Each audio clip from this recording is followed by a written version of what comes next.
Você sabe o que é saneamento das habitações? Sabe quais são as necessidades fundamentais? E o que as condições de moradia interferem na saúde da população? Pois então, é sobre esse assunto que vamos conversar após a vinheta.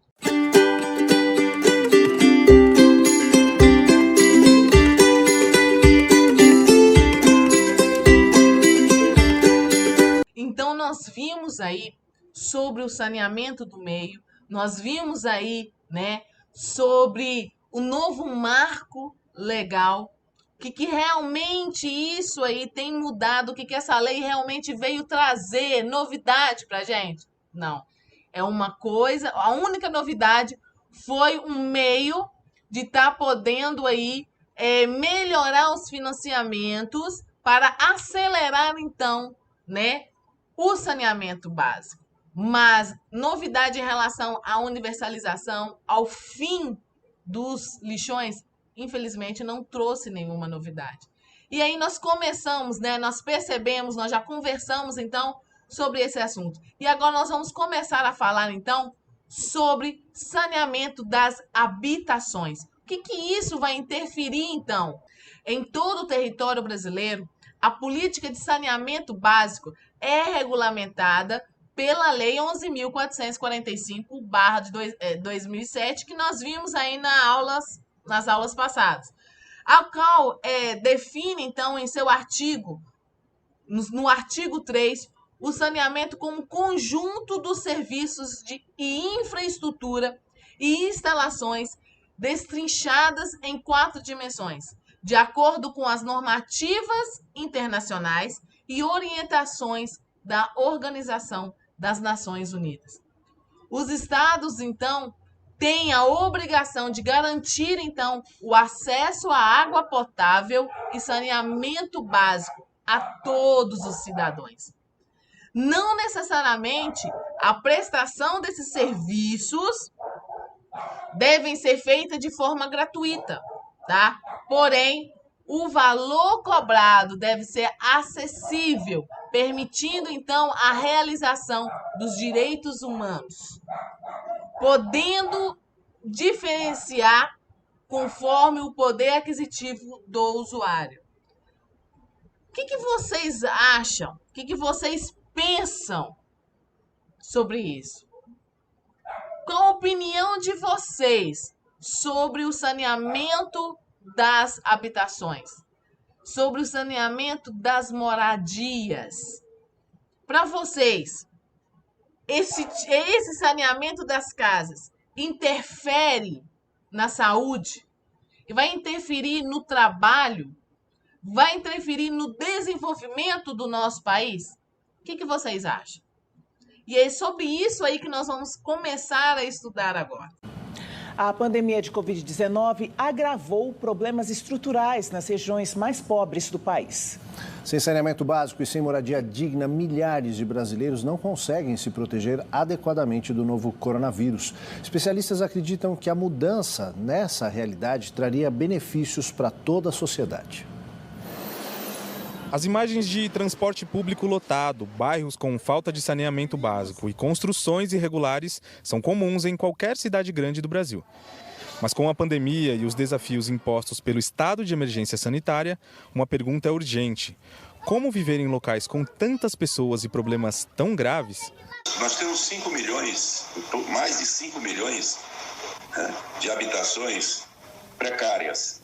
Então precisamos, urgente, um programa de assistência técnica para a habitação de interesse social em todas as cidades brasileiras. Para arquitetos e urbanistas, as lições da pandemia exigem mudanças. Está mais do que na hora das cidades brasileiras encararem esses problemas estruturais que precisam ser resolvidos há décadas e que, na verdade, não foram resolvidos porque existe uma resistência nas nossas formas de sociabilidade e entender que uma cidade mais democrática e igual do ponto de vista do acesso às infraestruturas e da qualidade de vida, ela só fará bem para a sociedade brasileira e não ao contrário do que se pensa. Quem mora, trabalha e anda em um centro urbano problemático, como São Paulo, também sente que a cidade precisa mudar. Para quem, como eu, pretende andar muito mais a pé do que de transporte coletivo depois de passada essa pandemia, a grande questão que se coloca para mim com relação à cidade, à estrutura da cidade para isso, são as calçadas. São Paulo tem mais de 30 mil quilômetros de calçada, sem nenhuma condição de uniformidade, de padronização, para que o pedestre possa utilizá-la com segurança. A Carla chegou à capital paulista dias antes do início da quarentena e já criou novos hábitos. Com a situação de pandemia, eu não achei viável nem seguro ficar me expondo ao transporte. Então, optei pela bicicleta, vou para o trabalho, eu faço mercado com a bicicleta. A bicicleta é só uma solução para diminuir o inchaço das cidades, mas sozinha não dá conta da demanda. Metrô, ônibus, uso do carro e principalmente moradia também precisarão ser repensados para melhorar a qualidade de vida das cidades quando a pandemia passar. Nós vamos ter que pensar como acertar a situação de precariedade da habitação no município. Moradias precárias fazem com que muitas pessoas compartilhem um espaço pequeno, favorecendo a troca de micro-organismos. O transporte deverá ser mais humano e mais confortável. Menor proximidade das pessoas implica em menor risco de contágio.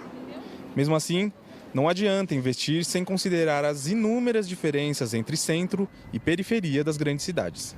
Se toda vez que os investimentos em coisas da periferia forem considerados pouco importantes, nós continuaremos nesse incrível absurdo que é sermos a 10ª economia do mundo, com cidades do tamanho que nem de São Paulo, que tem cerca de 70% da sua população sem o seu esgoto tratado. São essas as contradições que nós precisamos vencer para poder prever um futuro urbano melhor e mais capaz de enfrentar as pandemias que, infelizmente, provavelmente virão.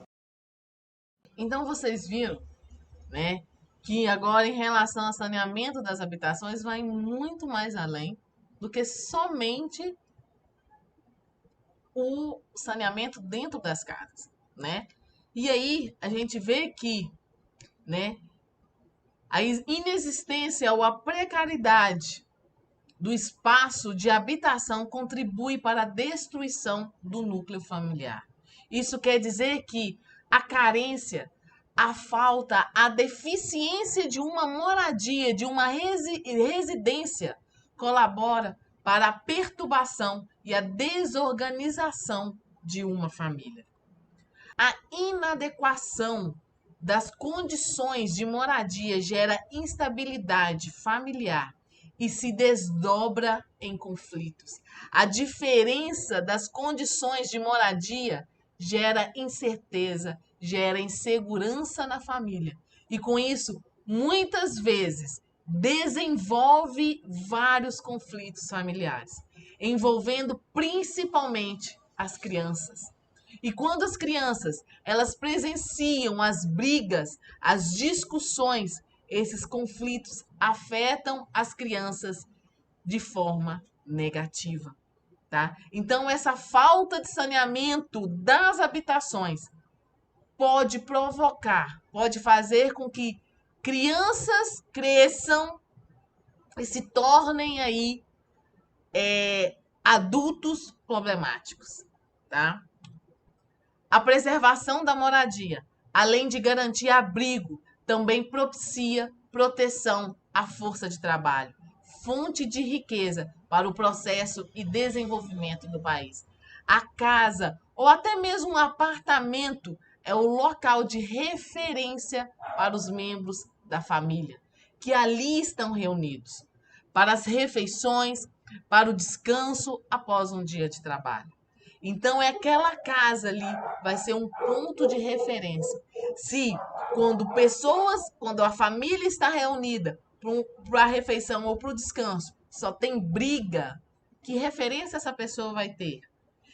Se ali só tem discussão, só é um momento onde a pessoa não consegue nem mesmo se descansar, que isso vai refletir na saúde da pessoa? O que isso vai refletir no trabalho da pessoa?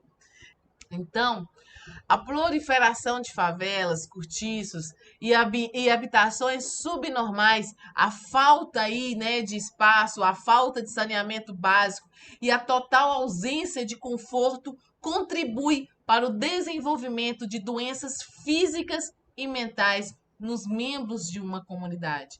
Como muitas vezes as casas elas são construídas de formas inseguras e em alguns lugares, né, tipo aí em favelas, apresentam risco aí à vida dos habitantes, né? Pois eles vão ficar vulneráveis, né, aos deslizamentos, vulneráveis aí aos desabamentos, né?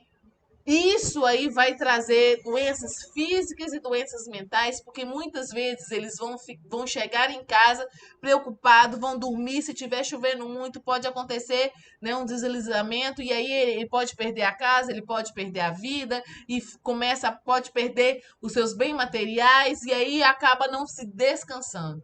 Então, por isso, a conservação, a proteção, além de dar, promete, então, abrigo também, né? E prometer abrigo também fornece, né? Oferece aí a proteção, a força do trabalho, melhorando, assim, o desenvolvimento do nosso país. Porque se a pessoa vai trabalhar bem, o nosso país ele vai conseguir se desenvolver bem, vai ter uma melhora na sua economia, tá? Então, esses problemas derivam de desigualdade socioeconômicas da população. A solução está essencialmente ligada na melhoria das condições de vida. Em termos de moradia, gente, em 2010 havia 6,5 milhões de famílias em domicílios precários, em situação de coabitação, aluguel muito caro, né, para os seus orçamentos, ou até mesmo adensamento excessivo, quer dizer, 3 ou mais pessoas dentro de um dormitório, dentro de um lugar para dormir, tá? Então, segundo informação da Secretaria Nacional de Habitação, 2010, gente, tá? Além disso, a proporção de crianças até 4 anos vivendo em favelas era de 2,7 milhões, de acordo com o censo de 2010, né, segundo o IBGE. Agora eu vou passar um vídeo para vocês que fala sobre isso, sobre o saneamento, tá? Sobre o saneamento das habitações.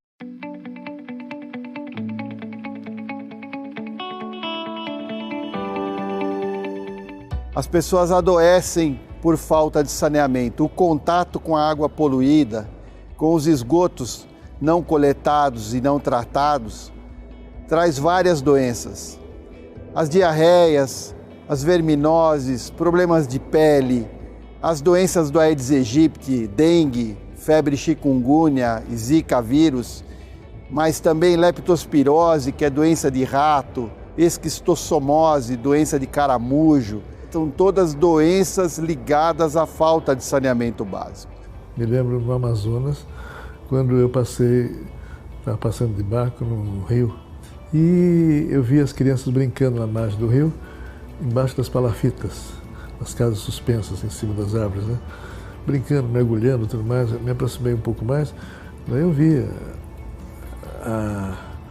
o lodaçal, a imundície, que era a água toda embaixo das palafitas. E as crianças brincando ali. Foi uma coisa chocante para mim, daquele jeito, com aquela força, com aquela crueza, eu não tinha visto ainda, né? Então, me passou pela cabeça tudo que nós temos ainda que fazer nas áreas distantes ou até nas grandes cidades, para que a gente possa, de alguma maneira, começar a resolver esse problema. Todo pediatra tem que ter relação com saneamento, né? Porque a criança é o que mais tem complicações ligadas à falta de saneamento, à falta de água de qualidade, é a questão de não ter o tratamento adequado para o saneamento. Então, a criança é muito vulnerável a isso. Se você pensar que você tem uma criança numa favela vivendo ao lado do esgoto sanitário, né, aberto, né, do esgotamento, está passando ali a água suja, ela tem uma verminose, ela vai ao posto de saúde, ela é tratada da verminose, né, e sara, e volta depois de 15 dias novamente contaminada, né? Então você vai dizer, o remédio não trata a verminose, né? Você pode concluir isso. O serviço de saúde não trata a verminose, embora ele tenha tratado com êxito, tenha resolvido. De fato, ele não resolveu, porque o problema continua lá, né? Então, você falar de direito à saúde, você está falando de alguma coisa que é muito maior do que cuidar da doença, né? Da doença física instalada. Nós temos que ter saneamento. Saneamento é saúde, né? E nós temos que ter um investimento. Então, quando a gente pensa na questão da saúde de uma maneira geral, a gente vê algumas luzes no fim do túnel. A gente sabe que tem bons médicos, bons laboratórios, mas a gente não tem saneamento. No saneamento, que é algo que depende, acima de tudo, do poder público. Infelizmente, ainda é muito comum visitarmos comunidades, bairros inteiros que sofrem constante doença por falta de saneamento, pelo esgoto que é jogado em qualquer lugar, por não ter sido coletado e não ter sido tratado. Esse é um drama nacional. Então a gente consegue perceber com esse vídeo que saneamento básico também está relacionado com o saneamento das habitações. E aí, toda moradia, ela deve atender às necessidades fundamentais de ordem fisiológica, psicológica e de segurança. Muitas das características de uma moradia adequada satisfazem conjuntamente essas três ordens de necessidades. E nós vamos ver agora quais são essas necessidades fundamentais, né, para uma moradia eficaz, uma moradia boa. Então, as necessidades fisiológicas, necessidades psicológicas e necessidades de segurança. Nós vamos ver agora cada uma delas. As necessidades fisiológicas, né, compreendem, então, no conforto térmico, acústico e visual, a quantidade e a qualidade de água, do ar, do espaço físico e da luz solar. As necessidades fisiológicas do homem em relação à moradia percebe, então, pelo conforto, né?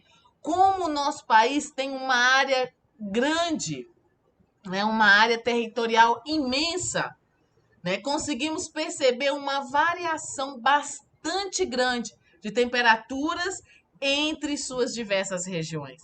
Então, por isso que é necessário, né, entender esse conforto, ter esse conforto térmico como uma das necessidades fisiológicas.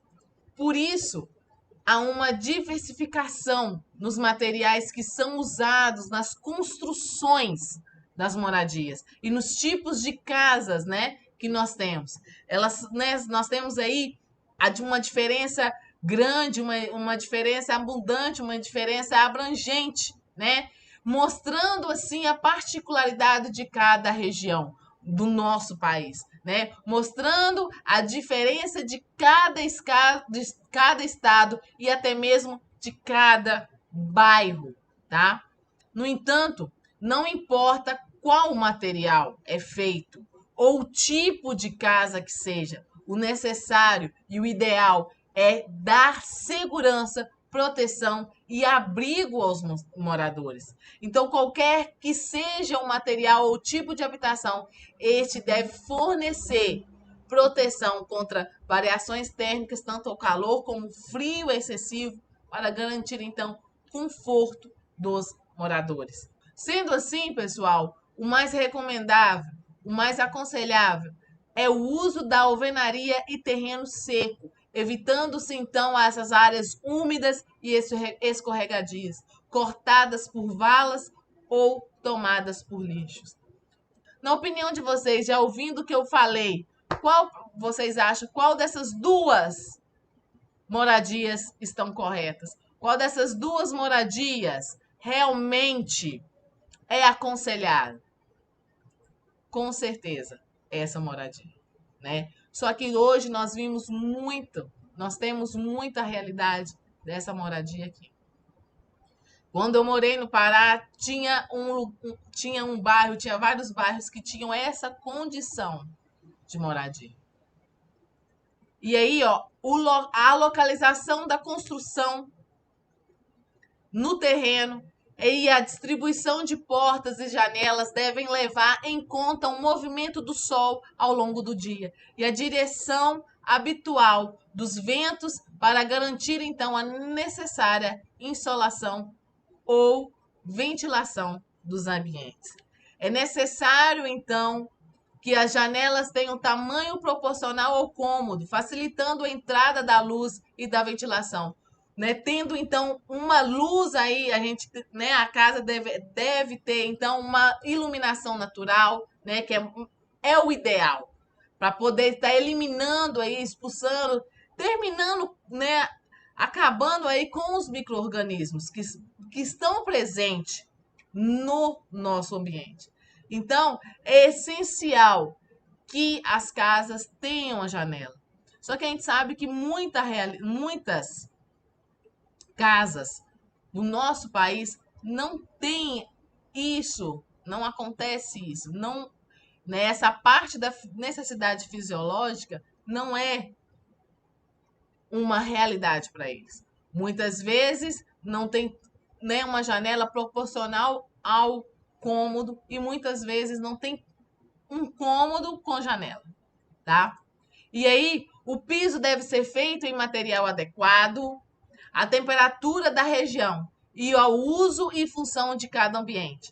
Madeira ou plástico em locais mais frios, para não concentrar a umidade, e cerâmica em locais mais quentes. Por isso, o número de cômodos deve ser adequado ao número de pessoas que habitam a moradia, permitindo que todos tenham garantia de privacidade. Então, o ser humano, ele necessita de momentos de privacidade em sua vida. Na sua casa, né? Ele precisa aí de um local que ele pode. Então, dentro de sua casa, ele precisa de um local que pode lhe proporcionar esse momento de privacidade. E muitas vezes, na realidade de muitas pessoas no nosso país, eles não têm um número de cômodos adequado para as pessoas. Tem, né, nós já vimos, né, alguns de vocês já devem conhecer ou já viu reportagem que fala que uma casa onde tem 10 crianças morando dentro de um cômodo, 10 crianças que moram aí numa casa com 2 cômodos.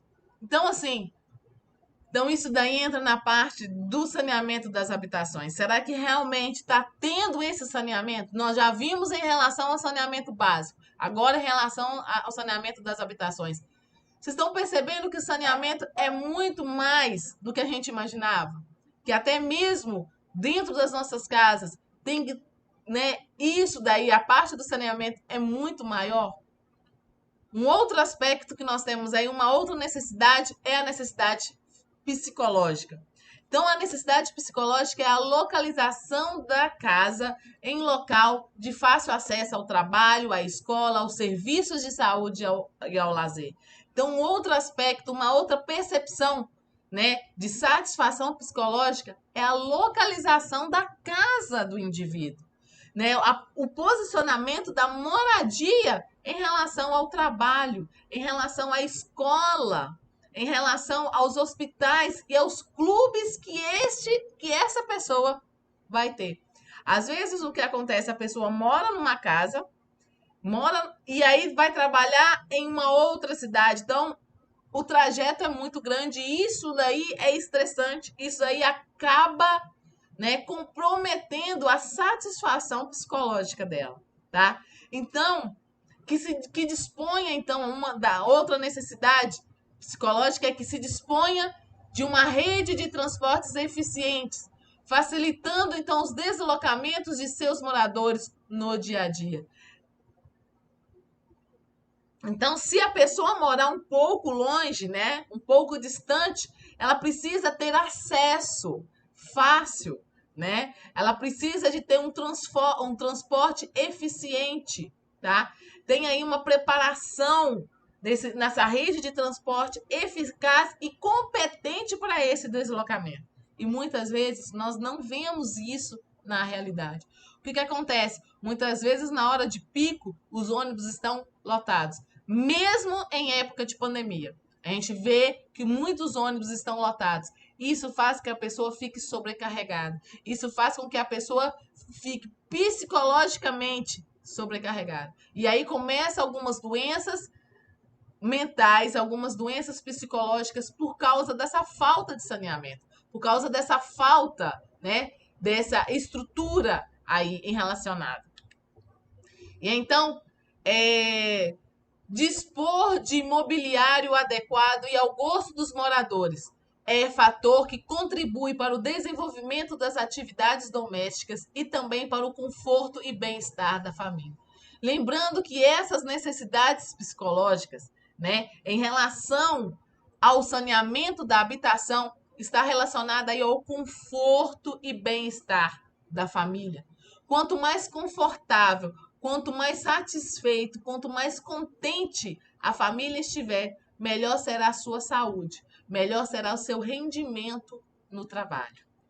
Então, a gente entra aí numa outra necessidade, que é a necessidade de segurança. As instalações elétricas e hidráulicas devem ser seguras. A construção deve ser firme. Todas as áreas que ofereçam risco de queda às pessoas devem ser protegidas com muros, telas ou grades. E as escadas devem ter sempre corrimão. As janelas devem ser protegidas com telas em locais próximos de matas ou áreas com grande proliferação de insetos, para evitar a ocorrência de doenças. Então, é essencial que o ser humano sinta seguro. É essencial que o ser humano esteja seguro para o seu bem-estar, tá? Por isso, a moradia deve proporcionar segurança aos moradores, principalmente nesses aspectos que eu terminei de falar. Então, a gente sabe que muitas casas estão com as instalações elétricas velhas, os fios caindo. E aí, muitas vezes, tem crianças ali naquele local. E pode aí ter, né, acontecer aí choque. E pode até vir fazer com que essa criança venha a falecer. Então, isso aí, essa necessidade de segurança nesses locais. E aí a gente consegue visualizar, né? Aqui eu mostro aqui, ó, sobre ter instalações elétricas seguras, tá? Principalmente para não ter um curto-circuito, para que não venha aí ter, né, acontecer aí um curto-circuito, uma queima, né, pegar fogo realmente na casa. Deve ter aí, a casa deve ser firme, né? Imagina como que uma pessoa vai conseguir trabalhar tendo uma situação dessa, a sua casa estando numa situação dessa. Você acha que a pessoa vai trabalhar, conseguir trabalhar pensando, sabendo que na sua casa está ficando o seu filho ou a sua esposa, né? Alguma pessoa que ela ama dentro da sua casa e que pode a qualquer momento desabar? Você acha que eles vão conseguir trabalhar? Não vai, infelizmente, não vai. Então, ó, ter corrimão, né, para evitar as quedas, ter janelas protegidas, principalmente se a pessoa mora aí perto de mata, para estar realmente prevenindo em relação a doenças, né? Esse vídeo mostra um pouco da realidade que nós temos no nosso país. Quero que vocês prestem bastante atenção nessa reportagem. Banheiro é o seguinte,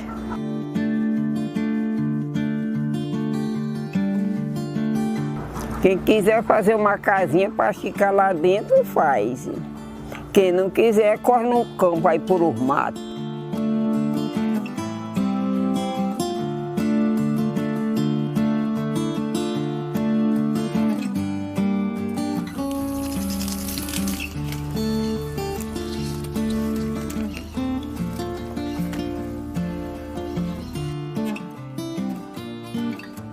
Tem água para jogar? A água, ali se enche os baldes, lava, eu boto sabão, ajeito.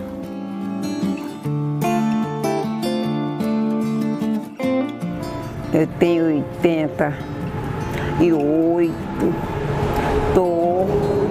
completei agora dezembro, no dia 10, passei para 9, 89. E banheiro, para se banhar, estamos fazendo mais assim, de praia, né? Porque nem todos têm terra. E aqui eu deixei ter terra, que quem tem não quer dar. E quem não tem fica obrigado. Aqui é o banheiro de nós se banhar. Encanar essa água agora há poucos tempos e eu não tenho paciência. E aí eu vou buscar onde tiver, boto na cabeça, no cavalo, nos carros, as vazias, e a pessoa vai buscar para mim. Aí eu me supro. Até a bicicleta carrega água da onde tem muita água para o povo que não tem. Se eu tenho aposentadoria? Tenho. É um salário? Me diz que agora ia passar por salário, não sei se passa. 844. E é com esse dinheiro que a senhora vive? Meto o pé no chinelo, tem que trabalhar alguma coisa, tem que fazer. Tá com fome, não tem nada, bota um ovo no fogo, bota arroz, faz uma farofa, um negócio. É a pobreza, né? É riqueza, não.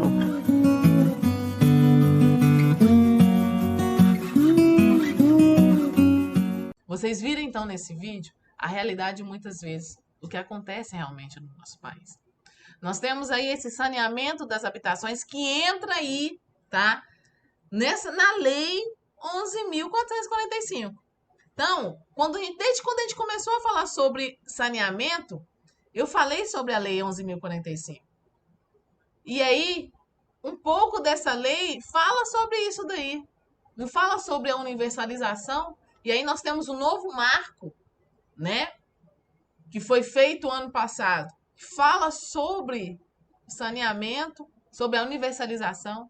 E aí você vê essa realidade que acontece no nosso país. E entra, quando a gente fala sobre saneamento, entra sim sobre saneamento básico. Entra sim sobre saneamento das habitações. Entra sim sobre saneamento do meio. E aí, o que acontece? Então, com esse vídeo, a gente percebe o quê? Que uma boa parte das condições necessárias para responder às necessidades fisiológicas, às necessidades psicológicas, às necessidades de segurança estão relacionadas, estão ligadas à oferta de serviços públicos. Depende, então, do poder público, depende do saneamento básico. Então, cabe, portanto, ao poder público oferecer serviços de saneamento básico, que são aí as redes de abastecimento de água e de coleta de esgotos, né? A coleta de lixo, limpeza pública, transporte, educação, saúde e o principal, a comunicação para a população.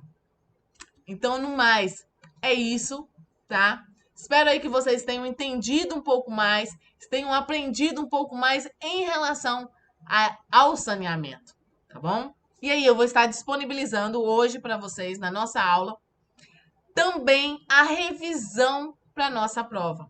nós temos aí a avaliação 2 que vai acontecer na nossa próxima aula. Isso mesmo.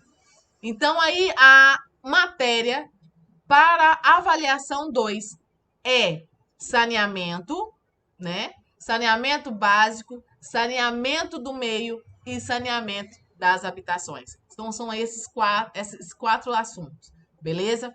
Lembrando, revisão vai ficar disponível até o dia da prova. A nossa prova será no dia da nossa aula. Vocês vão fazer do mesmo modo da revisão anterior, vocês vão estar respondendo pela plataforma, tá bom? E aí, na nossa próxima aula, será a nossa avaliação. Então, tenham aí um bom feriado, tenham aí uma boa semana, tá? Uma boa prova para vocês e até a próxima aula. Tchauzinho, gente!